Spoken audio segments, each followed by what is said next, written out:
Hey, it's Joe Amoia, founder and creator of the GPSforlove.com. Today I want to talk about something that is epidemic for many of the members of our GPS for Love community, and that's feeling lonely.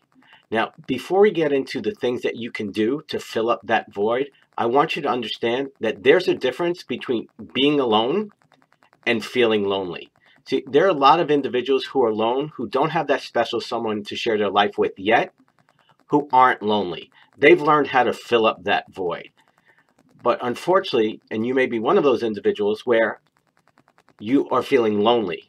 There's a void there. There's this feeling of emptiness in your heart and in your soul because you don't have people to share your life with and to share your love with. So I'm going to share an example of what happened to me when I was at that point in my journey. There's a time in my life where I was very lonely. I had people in my life, but most of them were married, they were engaged, they had their own relationships. So I didn't have a lot of other contemporaries or people to share my passions and my life with. So I was at that stage where I was realized, you know what? I don't have that special person to share my life with, but I also don't have others that fill up that void of me being lonely. So what can I do? And I'm a big believer that, your life is the quality of the choices and decisions that you make. So what I decided to do at that moment was to fill up that void. And so I simply asked myself, what is it that lights me up? What is it that I love to do? And where can I learn to do that with others? Now, I was a big sports guy. So for me, it got back into playing sports. When I was with my ex, I totally neglected those passions because I was trying to make the relationship work, trying to make her happy, all that stuff that we do. So I ignored the things that really worked for me. So I started getting back into sports. I joined the men's baseball league. I joined a couple of softball teams. I went out and I played ice hockey again, all the things that I had given up for a long time. Now that was one aspect, so I had certain things there. And then another aspect is I love to grow. I love, personal growth and development. I love, studying spirituality, love studying why we do what we do as human beings. So there was something called the Course in Miracles, and I went and started studying that. And the really cool thing is because I was doing what I loved, I started meeting and attracting other individuals that I developed friendships with. And to this day, I'm still friends with some of the guys that I played ball with. And, when I was in that Course in Miracles group, I met some really, really great people and had some great relationships, and we were in each other's lives for a long period of time. So if you're struggling and you're feeling lonely, you've got to practice what I call is the law of Goya. Now, you may not have heard about the law of Goya, but it's Goya, and that stands for get off your ass, okay? Nobody's going to come to you. You've got to get out there, and you've got to take action. You've got to put yourself out there. So I'm going to give you a little homework assignment. I want you to make a list of things that you enjoy doing. And I also want you to make a list of things that you've always wanted to do or that you have a curiosity for.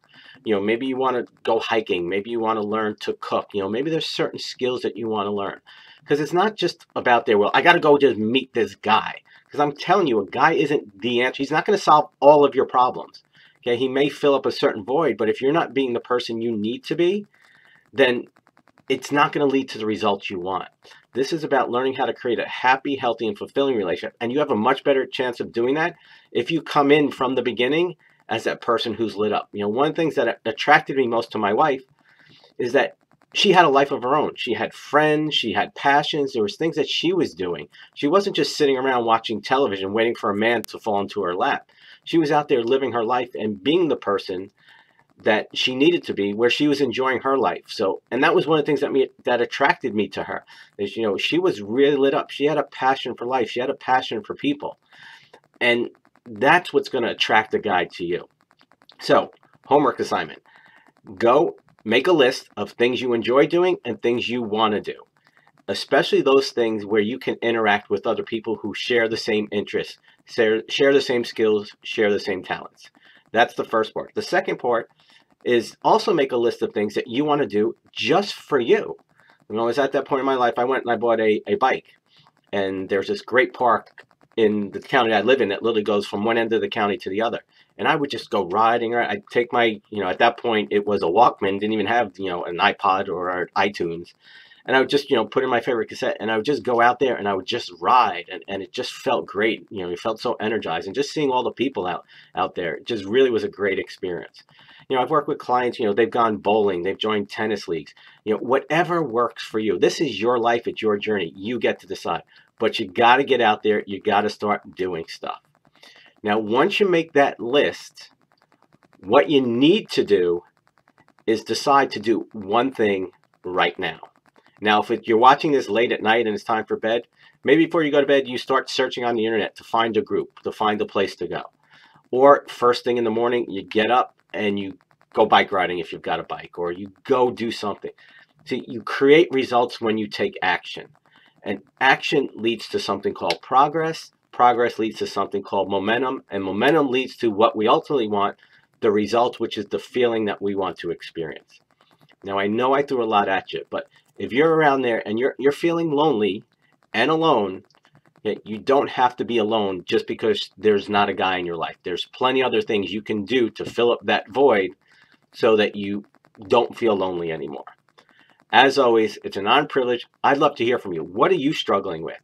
Is there something, you're so stuck in feeling alone or feeling lonely, you don't know where to go, you don't know what to do? Well, put your comments down below. And also, if you're one of those individuals who don't feel lonely, please share what you've done to fill up that void so that others may learn from you. As always, I'll see you next time. Much